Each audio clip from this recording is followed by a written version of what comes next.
මෙවර පන්දුවාර 20 ලෝක කුසලාන ක්‍රිකට් තරගාවලියේ ශ්‍රී ලංකා කණ්ඩායමට සහභාගී වීමට තිබෙන සුපිරි 8 දෙනාගේ තරග වටේ තරග පිළිබඳව තමයි ඉතින් අද අපි ඔබත් සමග සාකච්ඡා කරන්න බලාපොරොත්තු වෙන්නේ. ඉතින් සුපිරි 8 දෙනාගේ තරග වටේ ශ්‍රී ලංකා කණ්ඩායම සහභාගී වෙන පළමු තරගය පැවැත්වෙන්නේ පෙබරවාරි 22 වෙනිදා සවස 3ට ඒ එංගලන්ත කණ්ඩායමට එරෙහිවයි. ඉතින් මෙම තරගය පැවැත්වෙන්නේ පල්ලේකැලේ ජාත්‍යන්තර ක්‍රිකට් ක්‍රීඩාංගණයේදී.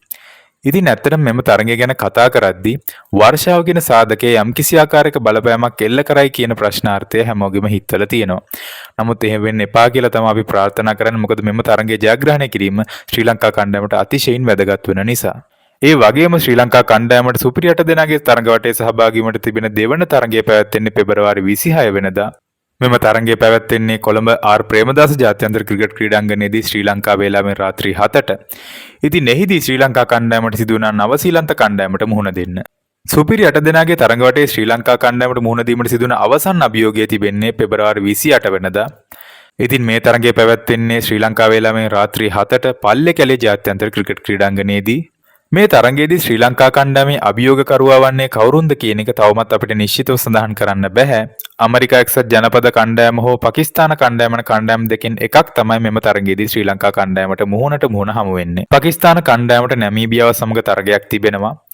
ඉතින් මෙම තරගය පාකිස්තාන කණ්ඩායම ජයග්‍රහණය කළොත් ශ්‍රී ලංකා කණ්ඩායම සමග පෙබරවාරි 28 වෙනිදා තරග වදින්නේ පාකිස්තාන කණ්ඩායම. කොහොම හරි පාකිස්තාන කණ්ඩායම මෙම තරගයේ පරාජයට පත් වුණොත් ඒ දින තරඟ වදින්නේ ඇමරිකා එක්සත් ජනපද කණ්ඩායම.